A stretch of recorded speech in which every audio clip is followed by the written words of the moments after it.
Hi everyone, welcome back. I'm doing another book review, this time on Belly Laughs by Jenny McCarthy.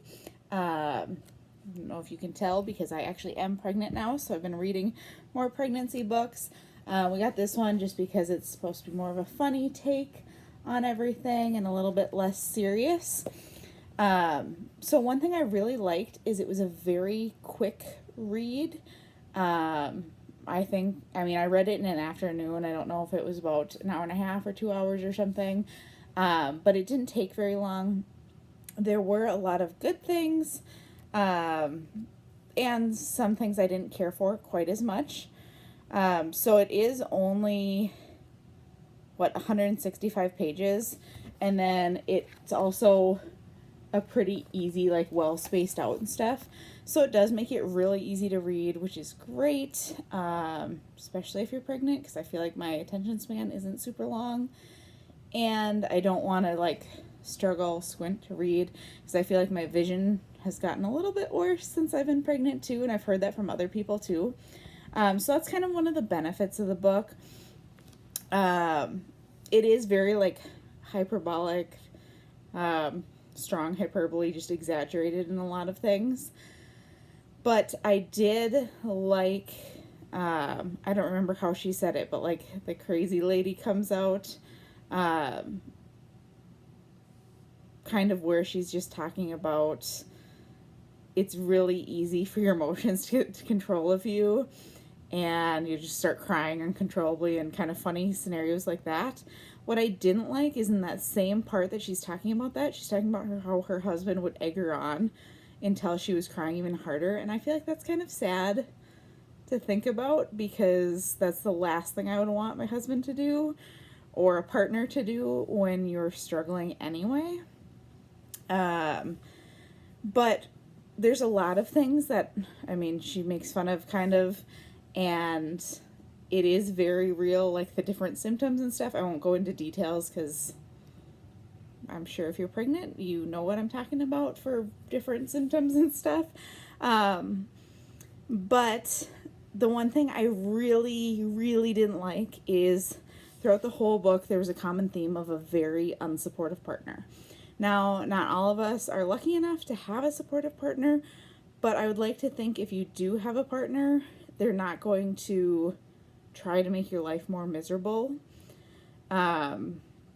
Because there was a few times where she talked about how they're not sleeping together because she's a beached whale and he's not interested. And I get there's different scenarios, whatever, not judging either way, but that seems like a sad excuse if he doesn't think she's attractive enough anymore while she's carrying his baby. Or there's an example where she has to go to the bathroom and he won't stop the car because she should be able to hold it. They're not that far away. And just things like that. Or if you have bad gas, you should be lighting candles because you should hide that from your partner. Or if you start crying, just make up some reason why you're crying rather than saying, I don't know, I'm just having a tough time with my emotions right now. And maybe that's just my personal experience, but it just seemed kind of depressing to me. So the first half of the book was really funny.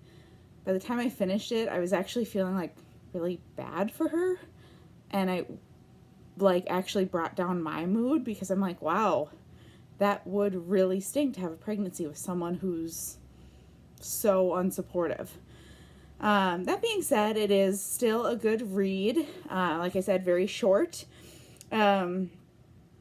There are several quotes I like. Some of them I'll just put on the blog. I'm not going to read because they have some language in them, and I'm not going to do that on YouTube here.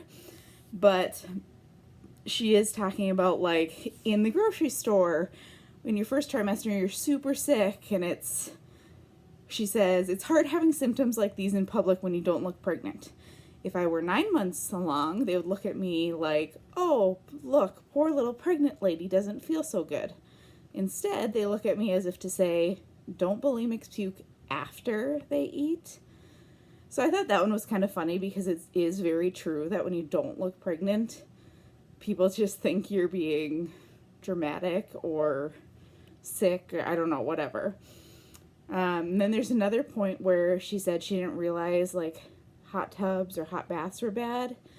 And so one lady was just berating her, and she said, I honestly believe I'd hard-boiled my baby. So she called because she was so worried.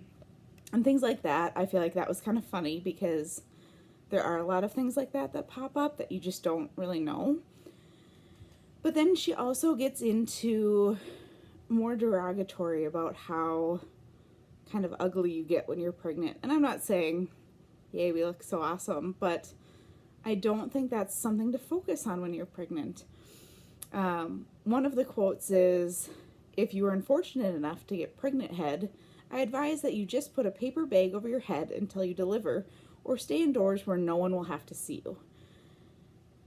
And that one actually made me mad because I feel like, so you're shaming women because they get bloated and look different and probably breaking out and whatever. I just feel like that's a really sad message to send to women who are pregnant, and it's, I don't know, it's not something I would like to encourage spreading. So it was really a mixed bag for me. She does have like funny ones about how tired you are, and she does at the end say, I would do it all over again. So that's good. I just don't like putting down such a body image for pregnant women. Again, I'm not saying like, yes, this is the best I've ever looked, because obviously it's not. But I also don't think we should tell people to be ashamed and stay indoors because they're pregnant. Like, I don't know. This book was written several years ago. I think it first came out in like 2004 or something, so I probably am judging too harshly because times have changed, but I found that very disappointing. So, not my favorite, but if you're looking for something to kind of gloss over the different aspects of pregnancy and something a little more lighthearted and a change in pace from like what to expect and things like that, I would probably check it out, but I wouldn't spend a ton of money on it. So hopefully that helps you. I'm sorry if I'm just judging things too much right now, because maybe that is me just being hormonal, but that was what I thought. But thank you so much for joining me today. I have all of the quotes and more of a full breakdown of my review at the blog. The link is in the video description down below. Otherwise, don't forget to leave us a thumbs up and consider subscribing. Have a great day.